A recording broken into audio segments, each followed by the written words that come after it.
Bila kalau Nggih. sudah siap. Saya Dibuka buka dulu monggo, mungkin Pak Bu Abi. Ratna. Nggih, nggih. Assalamualaikum warahmatullahi wabarakatuh. Waalaikumsalam warahmatullahi wabarakatuh. Yang terhormat Bapak Rektor Rumaha, Bapak Dr. Ahmad Fatoni Rodli, Bapak detaser kita yang setia membimbing kita, Pak Abimanyu, Pak Ketua LPPM kita, Bapak Khairul Ngibad, dan Bapak Ibu peserta detasering. Hari ini untuk detasering kita dimulai pukul 2, nanti insya Allah sampai setengah 4. Saya pun nanti mungkin juga, ini Pak, mungkin nanti yang ngawali saya, tapi nanti yang awal selanjutnya Pak Ibad mungkin. Saya juga izin. Tapi ya yang penting kan jalan dan bermanfaat gitu ya Pak Abi ya. Yang penting itu. Okay. Untuk mempersingkat waktu langsung aja mungkin Bu Lila bisa mungkin kalau sudah diberikan sama Pak Ibad dan sudah dianu ke Pak Abi bisa, atau mungkin cerita dulu seperti Bu Yunita kemarin. Monggo Bu Lila. Nih, monggo.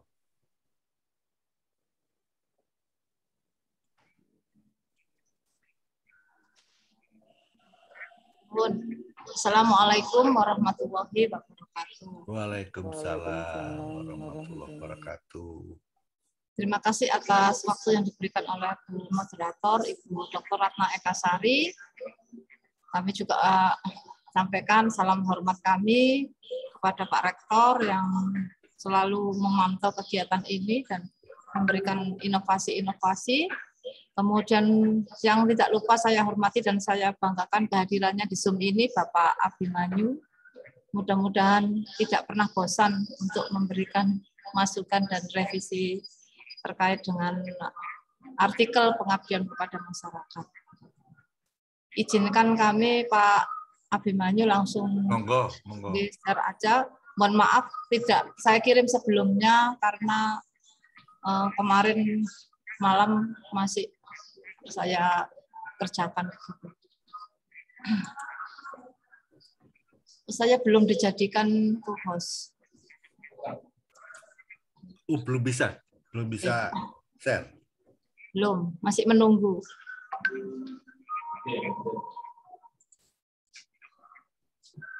Bu Lila sampun, Bu Lila. Sudah terlihat Pak Abi dan Jadi artikel yang rencananya kami masukkan kepada jurnal pengabdian masyarakat itu adalah salah satu kegiatan kami bersama dengan mahasiswa dari BEM begitu yang mengadakan kegiatan di tanggal 8 Mei 2021 terkait dengan pemeriksaan gratis. Jadi awalnya ini adalah kegiatan bakti sosial disertai dengan pemeriksaan gratis terhadap gula darah dan tekanan darah. Nah, kemudian kami mencoba memperluas dari hasil pemeriksaan itu, kami ingin memperluas dari hasil yang didapatkan itu kalau kesehatan masyarakatnya di daerah tersebut itu katakanlah sudah meningkat begitu, nah akan menjadi sebuah desa yang sehat dan sejahtera. Harapannya ini adalah kami melihat pada program SDGs Desa. Di dalam program SDGs Desa itu salah satunya mewujudkan desa sehat dan sejahtera. Melalui apa? Nah, ini kami meningkatkan kesehatan masyarakatnya untuk menuju desa yang sehat dan sejahtera melalui pemanfaatan tanaman herbal. Artinya pada saat kami melakukan pemeriksaan gratis itu didapatkan beberapa hasil yang normal untuk tekanan darah dan gula darahnya juga ada yang terlalu tinggi. Nah, harapannya deteksi dini ini bisa diketahui oleh masyarakat sekitar dan itu menjadi data bagi puskesmas terdekat untuk mengetahui sejauh mana tingkat kesehatan masyarakat terhadap penyakit yang tidak menular atau degeneratif tersebut. Itu Pak Abi yang mendasari kami untuk membuat artikelnya terkait dengan Judulnya yaitu peningkatan kesehatan masyarakat menuju desa sehat dan sejahtera melalui pemanfaatan tanaman herbal bagi penderita diabetes mellitus di Kecamatan Taman Kabupaten Sidoarjo. Mungkin itu gambaran dari kami. Terkait dengan metodenya, kami melakukan metode yang pertama adalah wawancara sebelumnya dengan warga masyarakat sekitar. Jadi nanti itu masuk pada sampel sasaran. Jadi karakteristik sampel sasaran itu sudah kita tentukan dari usia, kemudian pekerjaan, berat badan, kemudian pola makan itu nanti ada di bagian metode. Mungkin itu yang bisa saya sampaikan, Pak Abi. Mohon pencerahannya. Apakah judul ini itu layak untuk diteruskan atau punya alternatif yang lain? Matur nuwun. Assalamualaikum warahmatullahi wabarakatuh. Waalaikumsalam warahmatullahi wabarakatuh. Tanaman herbalnya apa gitu, Bu? Ini saya tuliskan di sini, Pak Abi. Di daun salam gitu. Ini cuman belum kami ceritakan kandungannya apa, teman sudah kami persiapkan begitu. Nah, kemudian ini tanamannya disebutkan atau bagaimana? Karena ini kan bukan sebuah penelitian gitu. Kami juga memikirkan terkait dengan judul ini judul untuk PKM dengan penelitian itu. Saya berpikirnya kalau saya sebutkan tanamannya nanti ke arah kandungan dan sebagainya kan lebih menuju ke arah penelitian. Ya enggak, ya bukan soal menuju atau tidak menuju, tapi daun salam atau salam itu kan nama lokal. Nah, nama lokal itu kan seringkali tidak sama. Daun salam yang di Sidoarjo barangkali dengan daun salam yang di Sumatera bisa beda. Nah, itu kan repot nanti. Oleh karena itu nama lokal sebaiknya dilengkapi dengan nama Latin. Nah, nama Latinnya yang di Sidoarjo itu yang mana? Dari foto-foto itu kan ada itu. Jadi ini sebagai contoh ya. Kami itu di Bengkulu ada yang dikenal dengan nama kayu bawang.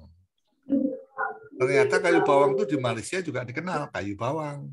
Di Kalimantan kayu bawang, di Bengkulu kayu bawang. Dari dosen-dosennya aja nggak sepakat nyebut nama Latinnya. Yang satu Dioxylus, yang satu apa lagi. Nah, setelah diketemukan, nah ternyata ada berbeda, Bu. Kayu bawang yang saya anukan itu, Dioxylus itu kalau daunnya diremas-remas, dia bau bawang.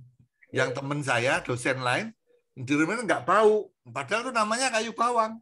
Nah, jangan sampai kayu salam itu diterjemahkan secara berbeda-beda.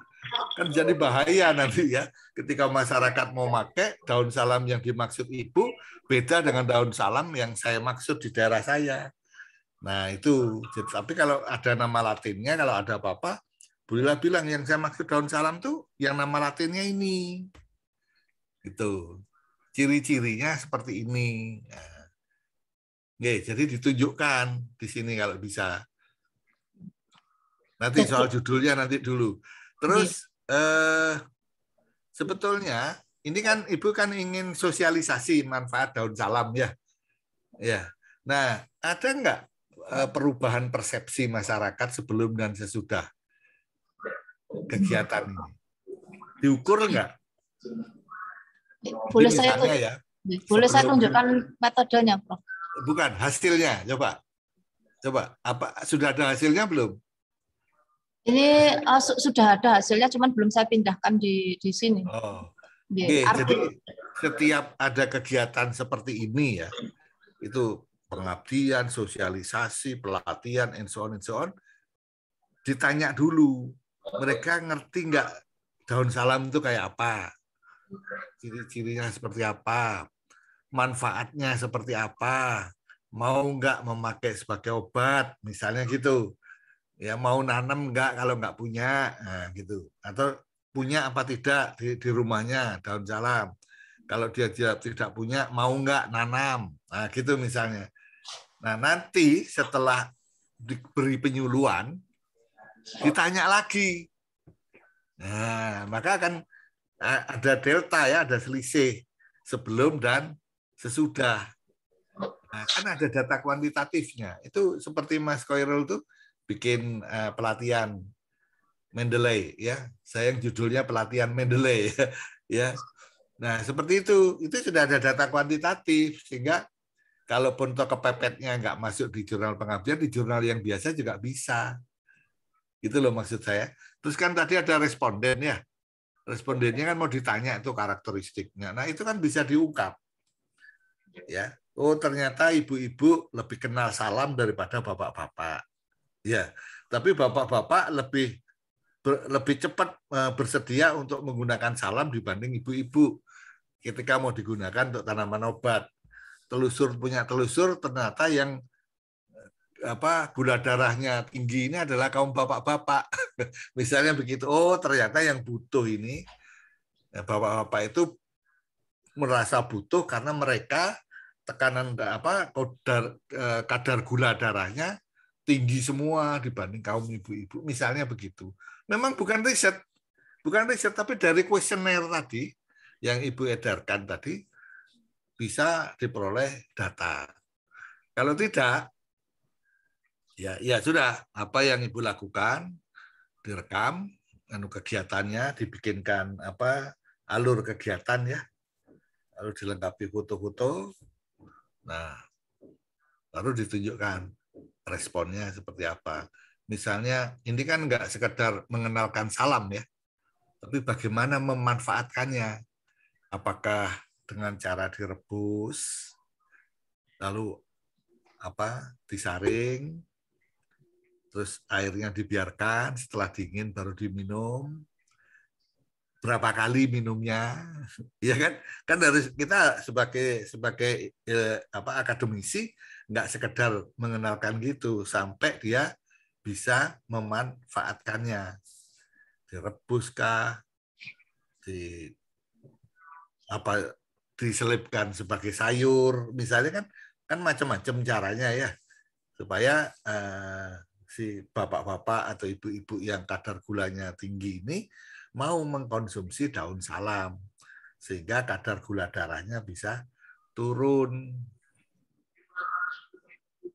Ditunjukkan aja rentetan kegiatannya.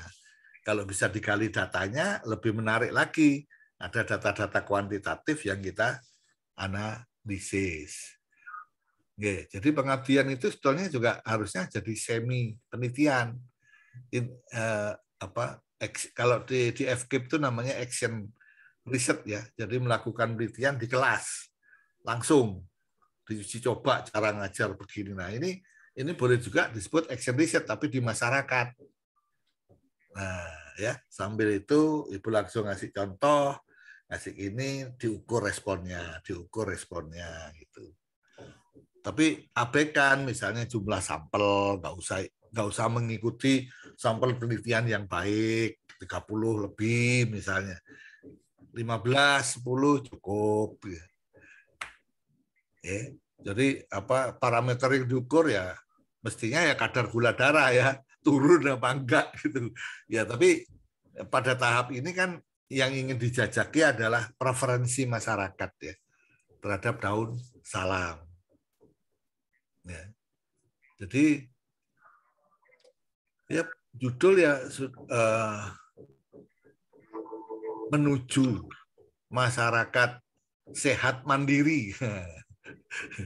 Menuju masyarakat sehat mandiri dari diabetes mellitus berbasis tanaman herbal misalnya.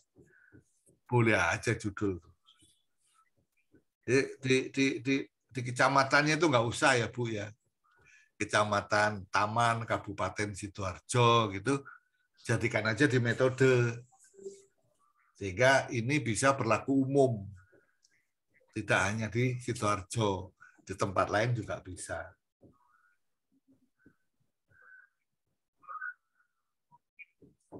Kalau penulis itu sebaiknya ada selain itu kan 1 dan 2 ya.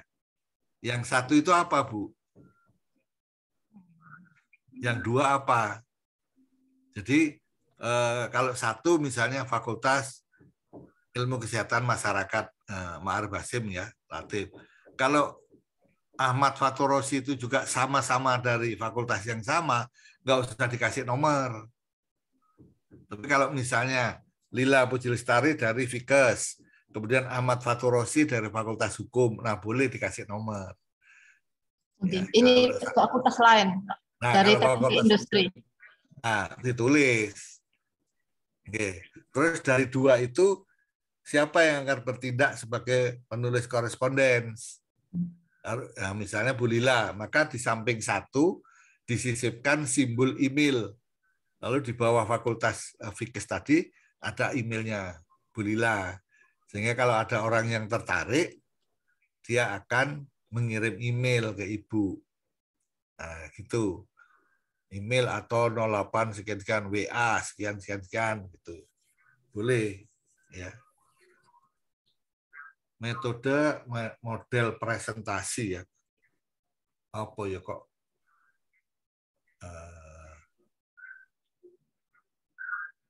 Metode presentasi itu kok rasanya nggak pas ya, nggak pas. Apa ya?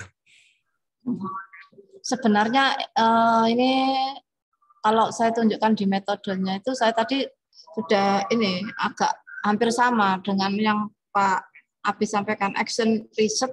Jadi PAR gitu, participatory action research. Jadi di sini cuman saya belum mengganti. Jadi ini saya mencoba menggabungkan 5 tahapan dalam action research partisipatif di masyarakat. Itu ada 5 action begitu. Nah, kemudian itu saya Bu, sebelum dilanjutkan cara nulisnya jangan seperti itu. Ya. Secara kegiatan ini dilaksanakan melalui 5 tahapan besar. Nah, gitu aja. Kurung Mettler 2009. Ya. Jadi jangan panjang-panjang ya. Ya. Kegiatan dilaksanakan mengikuti, ya, misalnya gitu, mengikuti 5 tahapan ya, yang umum dilakukan. Kurung Mettler 2009. Nah, gitu. Oke. Dan diusahakan semua itu berbahasa Indonesia. Dan jangan ke bawah. Ya, 1, 2, 3, 4, 5-nya jangan ke bawah, tapi ke kanan. Ya. Lalu mulai penjelasan ya subnya itu developing and improve system. Ini lebih bagus kalau di Indonesiakan. Sehingga naskah Ibu ini fully in bahasa Indonesia, jangan campur aduk. Ya, jangan campur aduk. Ya.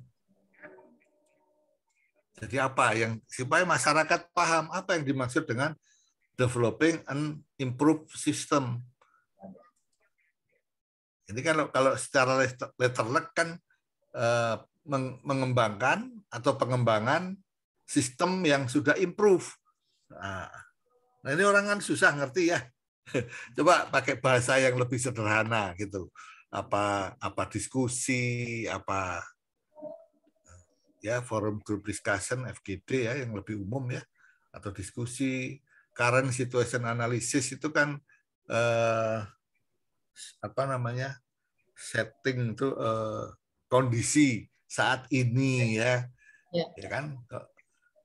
Lalu apa improve implemented itu kan usulan yang di hasil analisis yang sudah hasil ada. Analisis tadi yang mau dikerjakan dan seterusnya lah, monggo ya. Jadi menerjemahkannya tidak letterlek, tapi maknanya seperti itu. Nah kalau mau bahasa Inggrisnya ditaruh di belakang, ya jangan di depan. Kita Indonesia duluan, baru bahasa Inggris. Bahasa Inggrisnya dicetak miring ya.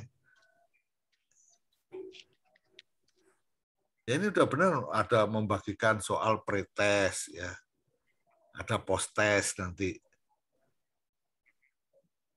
Ya. Jadi membagikan soal pretest yang terdiri atas ya pemahaman tentang gejala diabetes mellitus gitu ya, pencegahan, komplikasi dan seterusnya lah. Monggo Ibu ini kan ya. Jadi, nah itu kan ada jawabannya.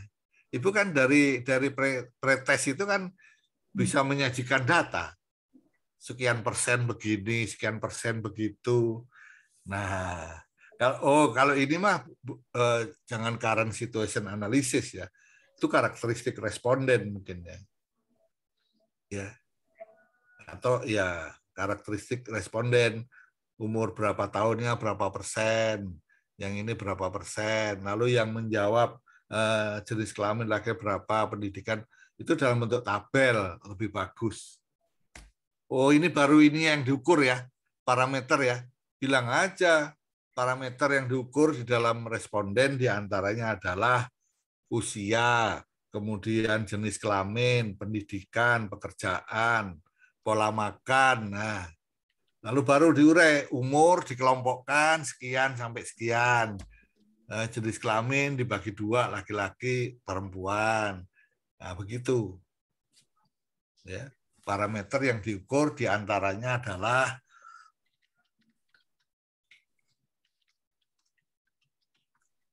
umur, ya, koma, jenis kelamin. Ya. Jadi jangan jenis kelamin. Jadi jangan di breakdown dulu, disebut dulu satu-satu, pendidikan dan seterusnya. Baru nanti di bawah dijelaskan, ya, yang di responden ini dibagikan dengan 4 ya, umur dikelompokkan menjadi 4 misalnya. Nah, kalau seperti ini, kalau misalnya ada responden yang umurnya 90, dia nggak ditanya ya. Ya, hanya 65 sampai 80 toh. Gimana? Nah, misalnya dikelompokkan di atas 80. Ada satu kelompok lagi. Itu kan 65 sampai 80. Nah, yang terakhir lebih dari 80 misalnya. Lebih besar dari 80 tahun. Jadi kalau siapa tahu kan ketemu orang yang sepuh banget ya. Panjang umur ya, sampai 100 tahun itu. Ya, jadi kalau kurang 19 itu tidak diukur, kan ada alasannya Ibu, kenapa kok dimulai dari 19. Misalnya diabetes mellitus itu menjangkiti mulai usia berapa kalau ada teorinya. Ya, dan diharapkan yang usia 19 ini sudah dapat menjawab kuesioner dengan benar ya. Kalau di bawah 19 itu kan unsur main-mainnya masih tinggi ya. Nanti waton garap dia kan gawat ya.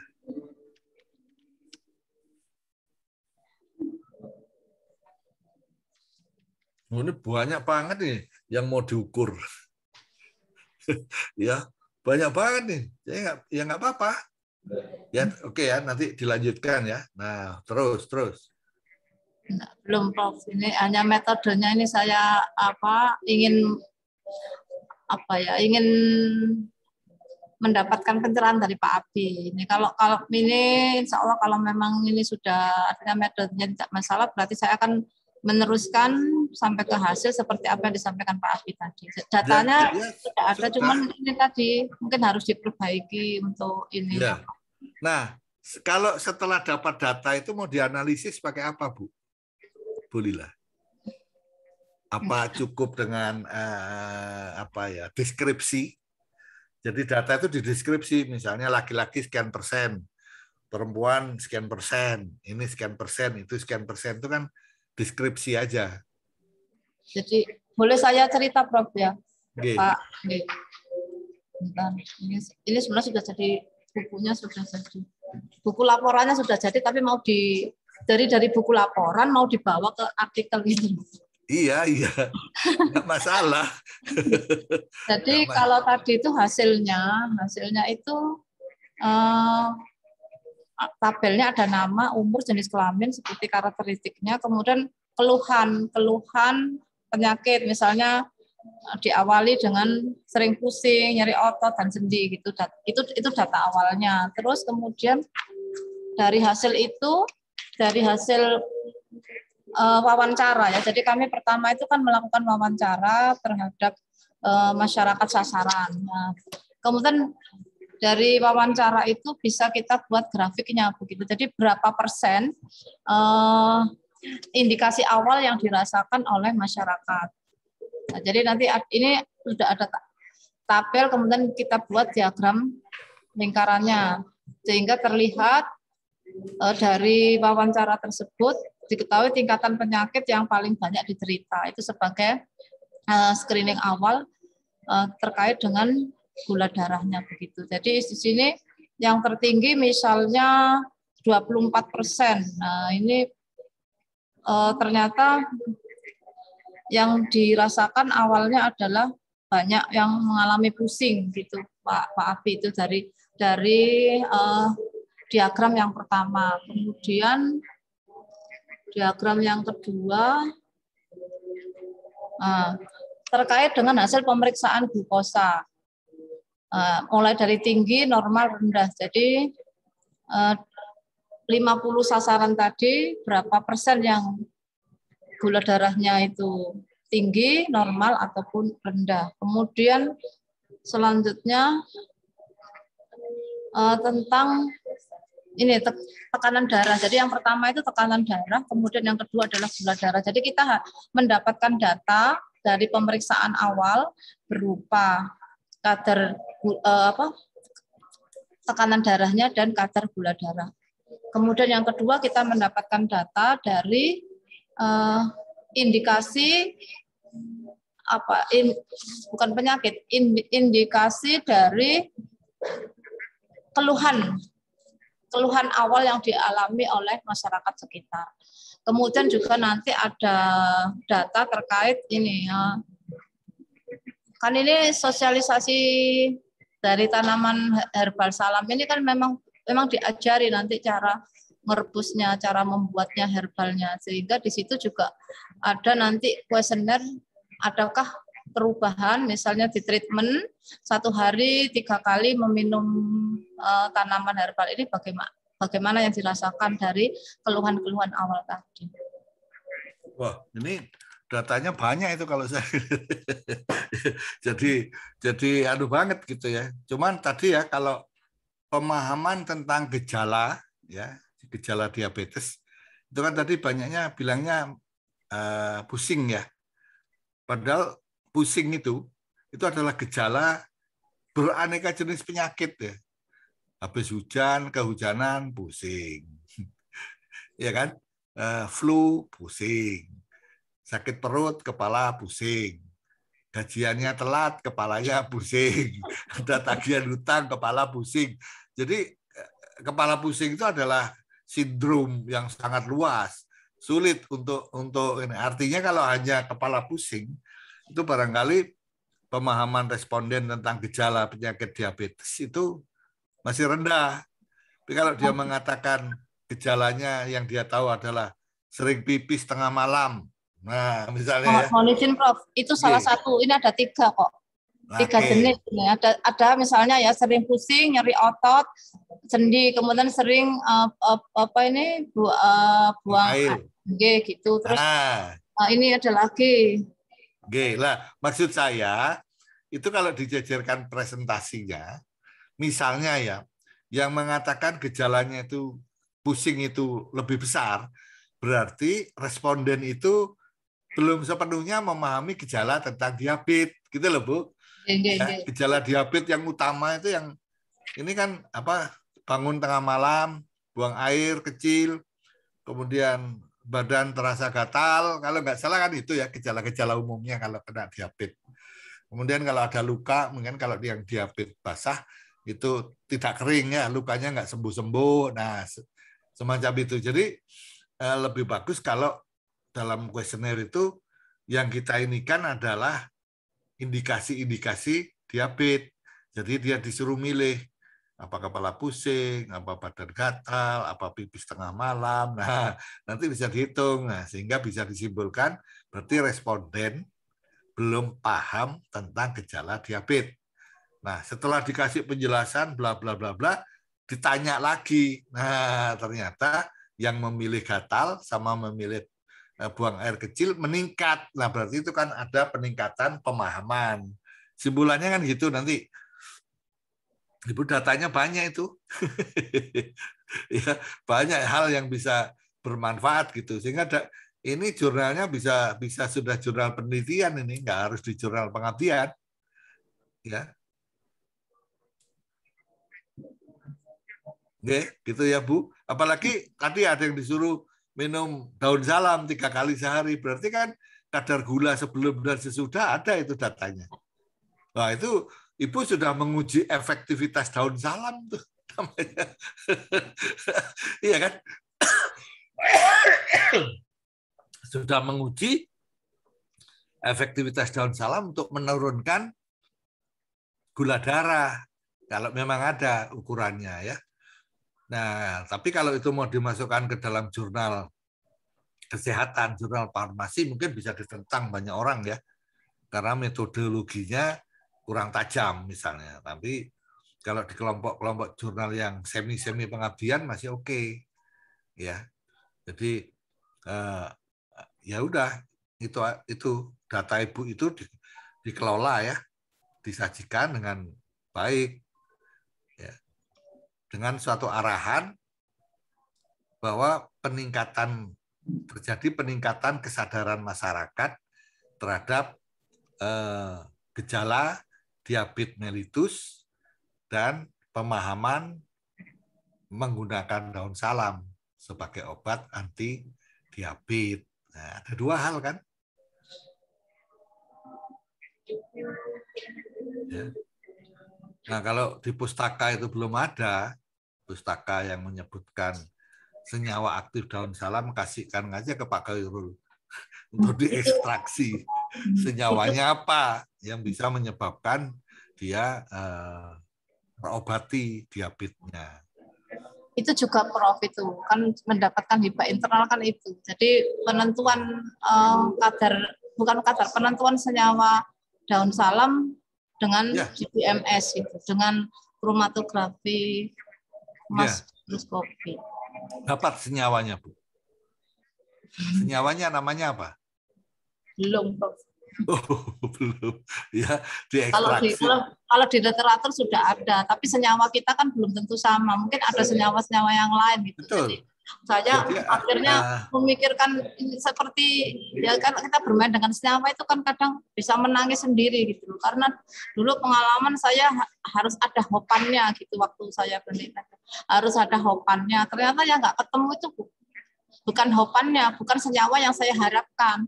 Saya mengharap ternyata yang muncul adalah senyawa yang lain, yaitu yang paling banyak adalah asam lemaknya gitu. Padahal itu kan tidak saya inginkan. Nah, gitu. Itu namanya temuan. Itu namanya temuan. Ibu menemukan. Sesungguhnya risetnya bisa dibalik. Ya, jangan ngotot ke Sidoarjo kalau ternyata Ibu sampainya Pasuruan kan gitu. Di Gempol mana? Ya Gempol sana belok kan. Kalau dari arah Mojosari ya, jangan terus ke Sidoarjo, belok kanan ke Mojokerto. Ya karena sampainya memang di Mojokerto. Jadi bisa terjadi itu memang mungkin samplingnya keliru, mungkin ya nggak tahu tadi ya. Kalau saya jenis tanaman yang disebut itu yang bisa menjadi penyebab.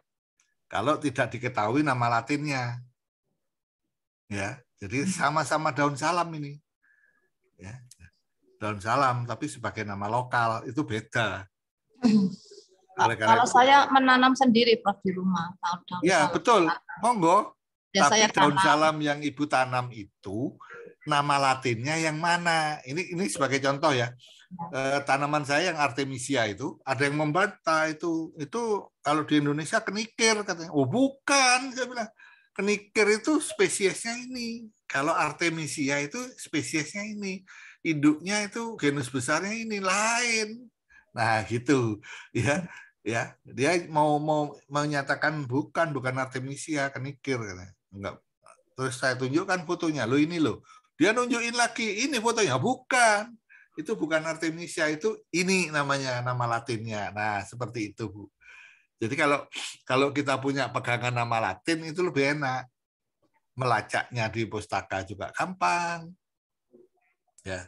Nah, tadi ya, tanaman apa? Tanaman jenis-jenis tanaman di Indonesia itu banyaknya dikenal dengan nama lokal, nama daerah. Yang belum tentu sama ya. Dan punya keragaman. Ya tadi betul, Ibu tadi bilang misalnya diekstrak ternyata kadar senyawa aktif yang kita kejar rendah, ya. Nah, itu kan bisa keragaman ya. Tapi asam atau asam organik lainnya lebih tinggi. Nah itu makanya dia nggak cocok kalau itu mau dipakai, ya kan gitu. Ya kalau kita punya nama Latin. Jadi kalau mau ke Q1, Ibu kalau mau ke jurnal Q1, itu tanaman yang dipakai harus dianalisis dari berdasarkan DNA analisis. Sehingga ketahuan ini spesiesnya apa.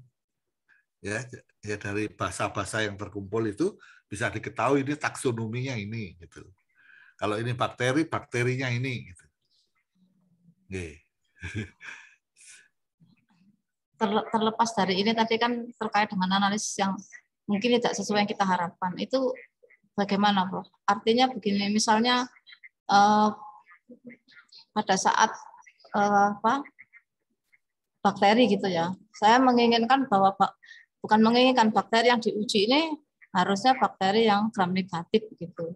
Kemudian setelah kita uji ternyata bakteri itu bisa berubah menjadi gram positif, dan ternyata pada saat diuji dengan ini sampel itu diuji dengan GCMS itu hasilnya tidak sesuai yang kita harapkan tadi. Apakah memang ini pengaruh dari cuaca atau tekanan ya sehingga bisa berubah begitu? Artinya kan kita yakin bahwa bakteri itu adalah gram negatif karena berdasarkan jenisnya, berdasarkan literatur begitu. Ternyata pada saat dites itu bisa berubah begitu. Ya, itu pentingnya ada kalibrasi. Ya, sebelum melakukan penelitian itu biasanya kita melakukan kalibrasi sebuah metode ya. Bisa saja di metode itu ternyata ada yang tidak sesuai. Ya, apalagi kalau kita mengacu metode-metode yang digunakan dari hasil-hasil penelitian kawasan subtropis. Nah, itu harus dikalibrasi. Apa benar ya? Bakterinya juga begitu, ya. Kan bakteri itu kan makhluk yang oportunistik ya.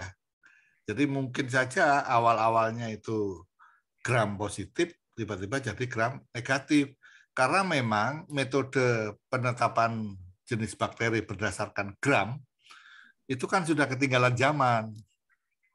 Itu kan zaman bahala dulu, ya karena zaman itu belum dikenal yang DNA, yang ini, lalu akhirnya pakai pengecatan aja kan, staining, ketemulah gram positif sama gram negatif. Jadi mestinya Ibu identifikasinya waktu itu tidak berdasarkan gram, ada identifikasi lain yang lebih tepat ya. Sebagai contoh ya, ini mikorrhiza ini, Ibu kan kemarin mulai bergabung ya. Jadi mikorrhiza itu ada yang namanya ornamen ya, di permukaan spora itu ada ornamen. Itu kalau mikroskopnya tidak bagus, ornamen nggak kelihatan. Ketika dia tidak disebut ada ornamen itu, maka genus spesiesnya atau spesiesnya X. Begitu kami dulu pakai mikroskop yang bagus, ornamennya kelihatan, spesiesnya berubah, Ibu.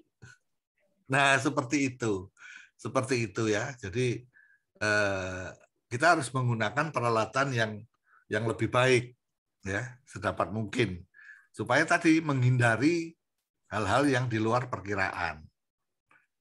Ya, Ibu pakai identifikasinya gram. Sedangkan metode berikutnya itu basisnya bukan gram. Ya, bukan pewarnaan gram, tapi apa? Nah, akibatnya jadi beda hasilnya. Mungkin ini penelusuran metodenya Ibu yang agak kurang tajam ya. Iya. Dan itu kan ujinya berpindah tempat gitu. Apalagi pindah tempat itu yang paling bahaya itu. Tidak diuji langsung di lab tersebut, tapi harus dibawa ke lab yang lain. Dan itu harus perjalanan. Jadi dari Surabaya dibawa ke Malang begitu. Di Fakultas Kedokteran Brawijaya. Nah, itu ternyata di sana sudah diketahui langsung dari petugasnya ini gram positif ya. Padahal saya mengharapkan saya tahu bahwa itu adalah harusnya bakteri yang saya bawa adalah gram negatif, kok bisa tiba-tiba berubah menjadi positif. Nah, ada nggak di pustaka yang menyebutkan gram positif berubah jadi gram negatif? Belum, tidak ada. Yang mungkin keterbatasan saya bilang tidak ada karena saya tahu bahwa bakteri Ximomonas mobilis itu adalah gram negatif. Tidak pernah saya temukan akan berubah menjadi gram positif. Ya. Gram itu kan penyerapan warna, tahu ya? Ya, kalau satu ditasbihkan mampu menyerap warna, satunya tidak, nggak mungkin pindah-pindah. Ya kan? Nah, saya cuman nggak tahu ya, apa mungkin sampel preparation-nya selama dari Surabaya ke Malang, mungkin itu ya, sehingga terjadi semacam mutasi atau gimana yang tadinya nggak bisa menyerap jadi menyerap. Tapi bisa juga petugasnya mungkin juga bisa keliru loh, Bu Lila. Ya, kalau pemahaman dia itu keliru ya keliru. Ya. Ini sebagai contoh ya, ada saya kenal tuh seorang laboran, dia keliru sebetulnya cara ininya. Tapi kalau diberitahu ngeyel dia. Ya, jadi mestinya kalau dititrasi itu yang dihitung adalah kelebihan zat. Ya, setelah sampai titik standar, lalu berapa mililiter yang berlebih. Nah, ternyata dia tidak ngitungnya. Akibatnya kadar yang diukur tuh bisa tinggi banget. Padahal salah, harusnya malah rendah. Nah, seperti itu ya, pemahaman. Jadi harus disepakati dulu dengan petugasnya. Yang dia maksud itu bagaimana, pengalaman dia bagaimana. Banyak, tidak jaminan ya. Seorang laboran, seorang petugas itu selalu benar, ya. Tergantung pengalamannya masing-masing. Ya, kalau saya sih selalu percaya dengan apa yang saya baca, apa yang saya temukan. Ini faktanya begini, ini faktanya begini, faktanya begini. Ya monggo lah itu, ya. Jadi ini kita kembali ke sini. Jadi terserah ini kalau saya lihat tuh datanya banyak, apa mau diungkap semua, apa hanya sebagian, ya terserah Bu Lila. Oke. Ini banyak data ini kalau saya lihat, ya. Model di semua juga bagus sehingga komprehensif, ya, komprehensif. Orang yang membaca itu paham karakteristik masyarakatnya seperti ini, pemahamannya terhadap diabetes itu baru sebatas begini. Lalu kemauannya untuk menggunakan salam ternyata tinggi. Nah, setelah dilakukan ini penyembuhan dengan minum daun salam, betul kadar gulanya turun ya. Cuman kita harus hati-hati ya menganalisis kadar gula turun ini akibat benar-benar minum rebusan daun salam atau kebetulan mereka lagi puasa. Ya, lagi puasa sehingga mengurangi konsumsi nasi ya. Kan konsumsi nasi bisa menyebabkan kadar gula meningkat. Ya, jadi artinya kan harus ditanya betul sebelum diukur kadar gula itu. Setelah minum rebusan. Ya. Ya, tapi kalau untuk jurnal pengabdian nggak apa-apa. Ada peningkatan yang tadi ya, ada dua hal ya.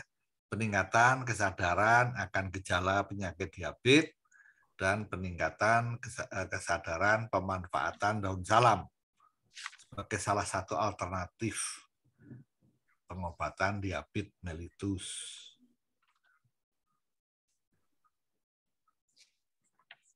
Kalau datanya banyak itu, kalau saya sih seneng ya. Jadi ceritanya jadi panjang. Terus bisa dikait-kaitkan satu dengan lain. Ada nggak korelasi antara kesadaran dengan penurunan kadar gula darah gitu, ya. Tapi tidak harus loh ya, Bu Lila, karena ini kan kalau mau dituju ke jurnal pengabdian, analisis datanya tidak terlalu mendalam, nggak usah dalam-dalam, tapi actionnya apa, lalu impact-nya ke masyarakat. Tapi kalau Ibu mau masukkan ke jurnal non pengabdian, ya data itu justru yang harus dikelola, dieksplor, ya, disimpulkan.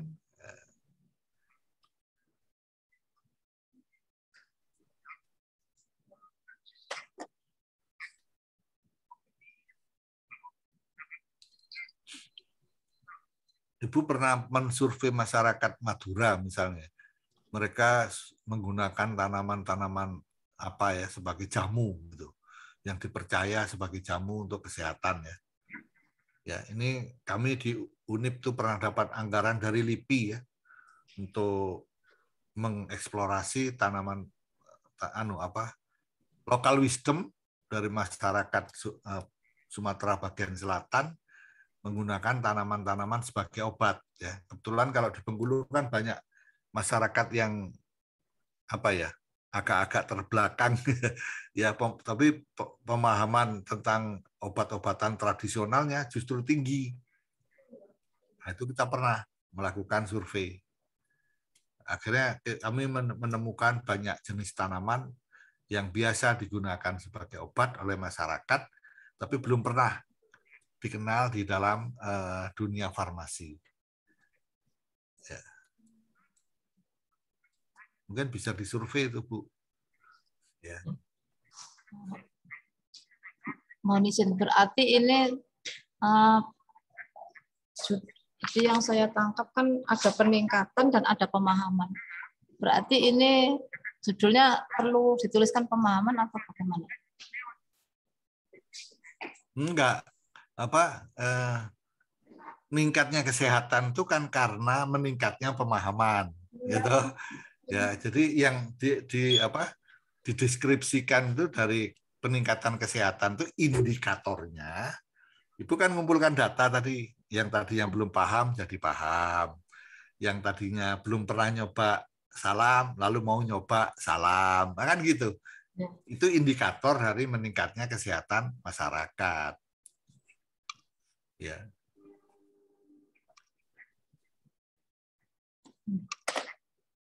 Terus namanya disebutkan ya, boleh ya Pak Abi, tanaman herbal daun salam beserta nama Latin, ngaten nggih? Ya, kalau saya lebih suka melalui pemanfaatan daun salam kurung apa nama latinnya. Coba.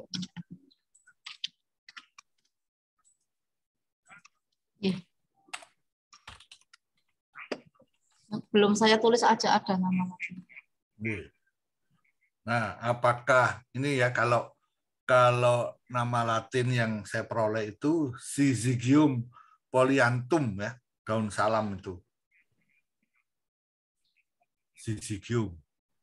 Nah, apakah itu yang dimaksud Ibu ya? Daun salam. Ini kebetulan tunggal nih. Ya, jadi nggak banyak ini apa nama ya.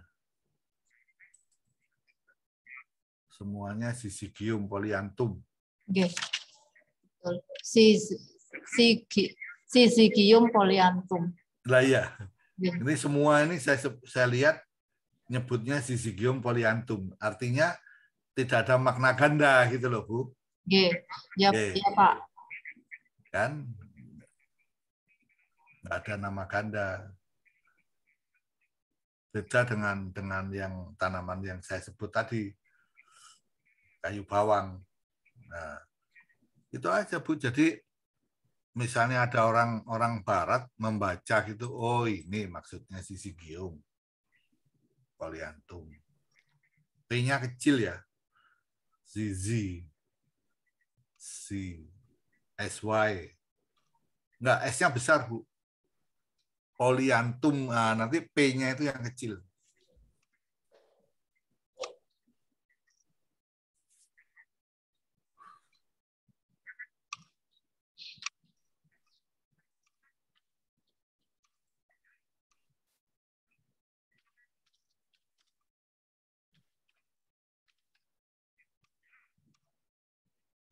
Antum.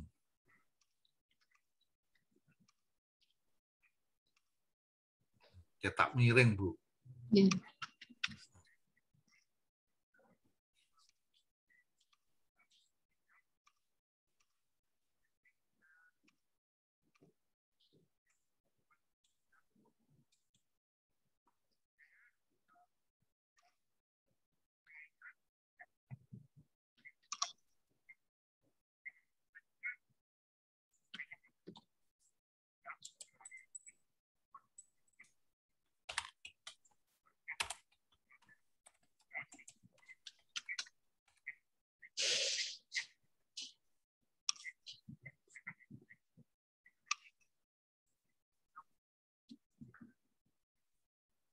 Kecamatan dihapus ya Pak, karena Kalau lebih saya sih, ya nama-nama lokal tuh nggak usah. karena kami mengarahnya kepada PKM itu, jadi mungkin ada sasaran harus disebut. Loh kan kalau PKM itu kan ketika ngajukan proposal.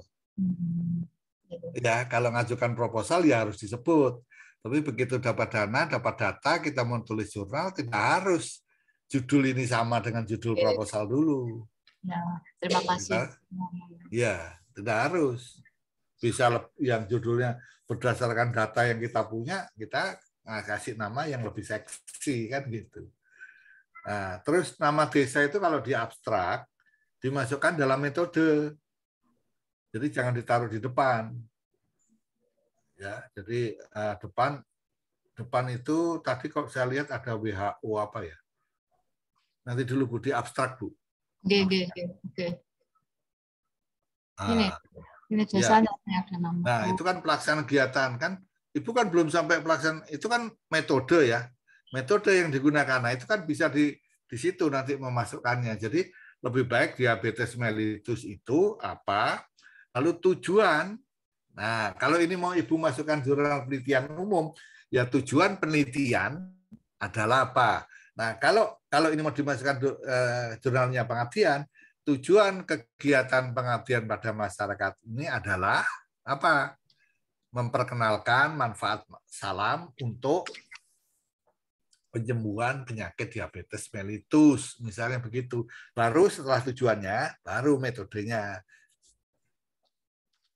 Nah, saya karena nggak biasa ilmu sosial ya, apa ini ada nama kerennya ya, apa PRA misalnya, Participatory Appraisal, Rural Appraisal misalnya ya, apa itu metodenya?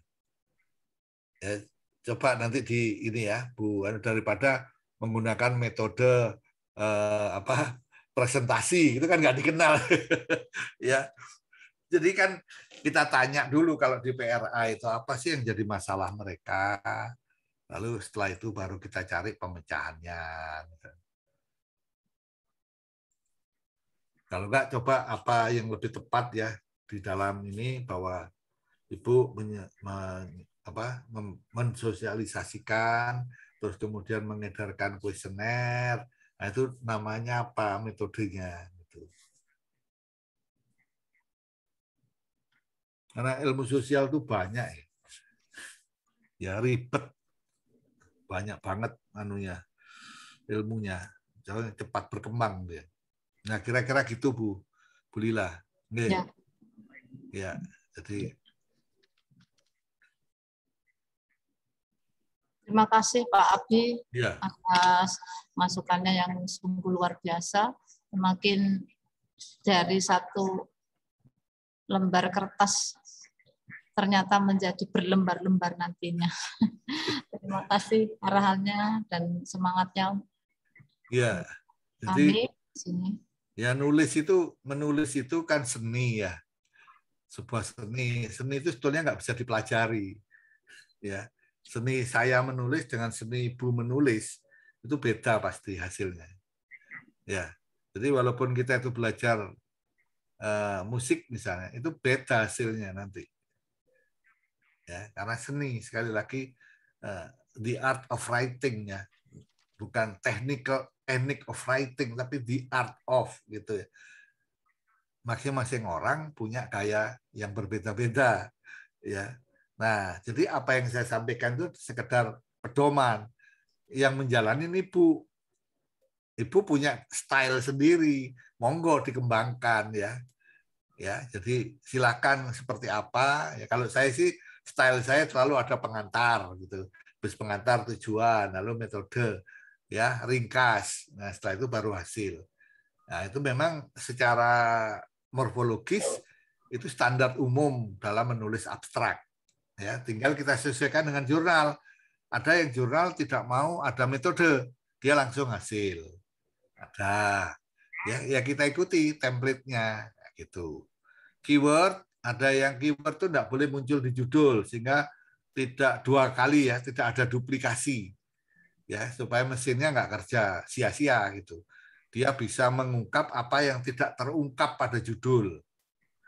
Ya, dalam menulis keyword. Ya, tapi ada juga yang minta keyword itu ya ada yang ada di judul. Kalau saya sih, yo ngapain gitu. Keyword itu kan gunanya untuk searching, untuk mencari ketika jurnal kita masuk, orang mau mencari kan pakai searching ya, pakai indeks. Ya, otomatis kalau kita cari kesehatan, judul itu ada di judul. Ya, tapi ketika di judul itu tidak ada gula darah, padahal gula darah itu adalah substansi tulisan kita, maka kalau kita masukkan gula darah pasti kena dia. Nah, gitu loh. Oke. Kalau saya sih sebaiknya nggak sama gitu antara keyword dengan judul. Itu diabetes mellitus yang di atas itu bukan mellitus ya, Bu. Yang atas judul. Mellitus. Nah, itu. Bukan mellitus. Mellitus. M-nya kecil. Ya.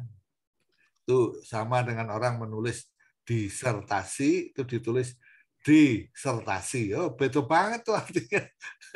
Ya, yang benar itu disertasi.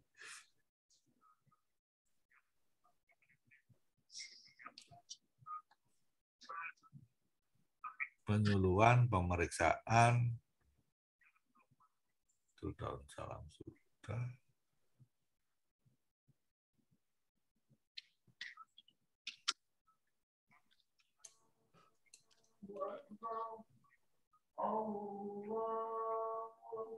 Terima kasih Pak Abdi. Nah, tinggal dirumuskan lagi, dipertajam. Di apa? Kalimat yang berbunga-bunga itu diusahakan dikurangi itu, jadi lebih padat ya. To the point.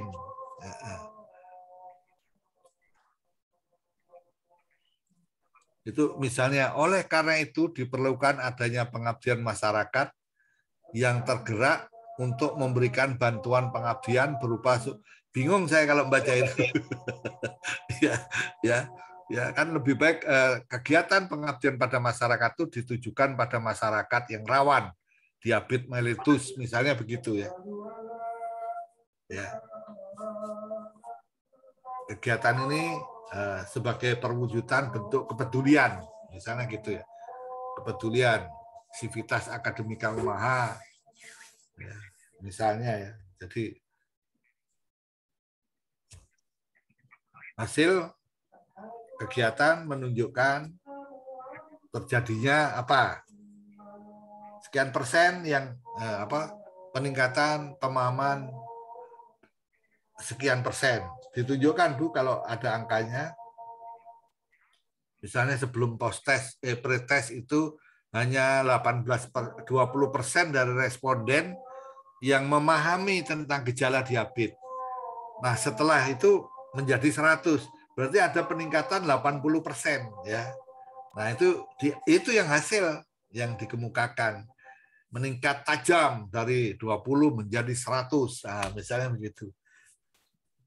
Atau meningkat 80%. Nah.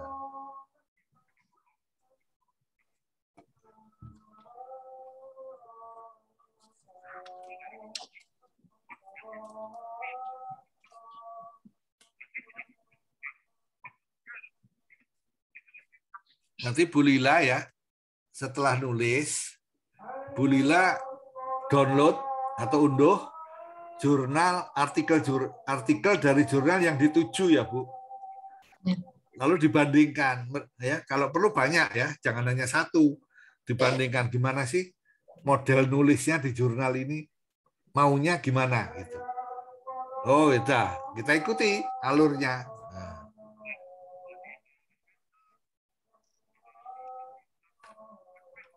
Kalau sudah itu pasti ya. Lalu yang kedua, kutip salah satu atau dua artikel dari jurnal tersebut. Ya, entah yang volume berapa yang kira-kira ada nggak kaitannya dengan naskah yang kita tulis. Ya. Itu jurnal yang dituju. Ya, misalnya Ibu ke jurnal Pengabdian Umaha gitu ya. Nah, kita baca dulu model penulisan yang dimau kayak apa. Terus kita cari artikel dari jurnal Pengabdian Umaha tadi, ada nggak yang relevan dengan tulisan kita? Kalau ada itu kita kutip. Ya. Jadi Ibu membantu jurnal itu meningkatkan kutipannya. Ya. Itu ada beberapa jurnal yang justru mewajibkan ya, hal-hal seperti itu. Padahal itu sebetulnya tergolong tidak etis ya. Kesannya kamu tak terima kalau mengutip jurnal di tempat saya, gitu. Ya, untuk kepentingan jurnal saya itu nggak boleh sebetulnya. Oke, itulah kira-kira. Sembah nuwun, matur nuwun Prof. Terima kasih. Besok ada nggak ya? Besok belum tahu Prof. Untuk ininya apa? Belum tahu ini ya, belum ada yang setor sih. Maksudnya artikel katanya. Oke. Dan juga ngapunten besok itu saya ada rapat ya. Jadi mungkin nanti agak mundur ya. Setengah 11 gitu. Karena rapat tuh biasanya 2 jam ya. Kayak kemarin itu saya ternyata jam 11 selesai. Padahal saya sudah bilang Mas Khairul batal. Ya. Jadi besok ada rapat penetapan tentang apa pemenang ini ya, ngajukan anggaran untuk program Diploma 2. Oh, oke. Okay. Berarti mulainya setengah 11 nih, Bro? Mungkin setengah 11 ya. Oh, Jadi kalau rapatnya kan mulai jam 9 ya. Jadi kalau saya ikut 1,5 jam gitu, kalau pamit kan ya pantes. Oh, ya. Sudah banyak bicara, saya pamit. Izin Pak Ibat enggak ini atau buratnya enggak sekalian habis duhur mungkin Pak Abi. Karena sepertinya Pak Rama juga tadi menyampaikan minta bisa pagi. Sehingga kalau misalnya jam 9 sampai jam 11 itu Pak Rama, kemudian Pak Abinya setelah duhur.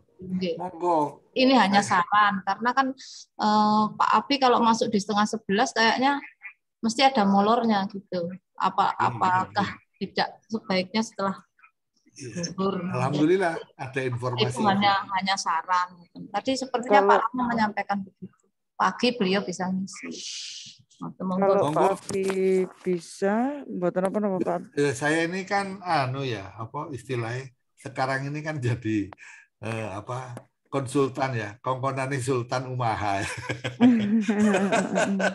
Ya, jadi ya kalau misalnya ini tepat mulai habis duhur, ya saya ikut. Yang penting hari-harinya itu saya nggak ini ya, karena sudah harus segera selesai kan akhir Oktober itu. Ya berarti mungkin jam 12-an itu berarti ya Pak Abi ya. Habis duhur aja lah, jam 1. Oh, setengah 1. Oh, jam 1 ya. Jam 1 sekalian. Ya. Monggo aja, saya sih. Ya. Dan juga sekalian ini dipastikan besok ada nggak yang ya, masuk kita ngobrol sendiri nanti terus direkam. Terus rekamannya pas dijadikan sampel oleh Pak Tarkus untuk evaluasi. Loh, ini kalau isinya ngobrol. Nggak enak juga saya.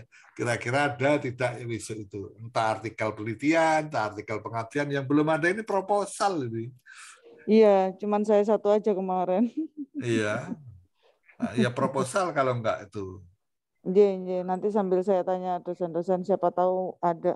Sebenarnya mungkin dosen-dosen itu kagungan, Pak. Tapi ini tuh beberapa dosen itu juga ada yang lagi pekerti. Kan pekerti yang di tempat kami itu, kan kemarin kami sempat melaksanakan pekerti, tapi kan ternyata dianulir untuk sertifikatnya hanya beberapa kampus aja kan yang diterima untuk serdos itu loh Pak. Nah itu jadi akhirnya pada ikut pekerti di tempat lain itu ada. Terus yang kedua, seperti Bu Reni itu akhir-akhir ini tidak ikut, beliau izin karena ikut pekerti. Seperti itu. Padahal beliau sebenarnya mau konsul perkara yang proposal terapannya kemarin itu. Yang tentang apa? Yang belum diterima itu loh Pak. Yang game hebat itu. Insya Allah itu. Seperti itu. Dalam Pak.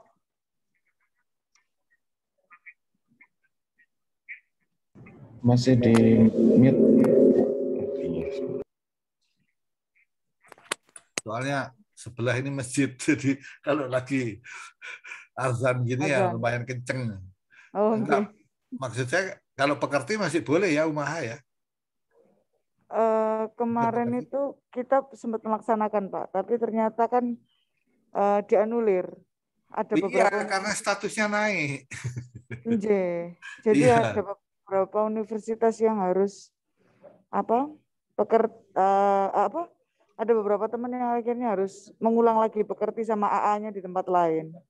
Oh, ini pekerti applied approach. Bukan pekerti penelitian.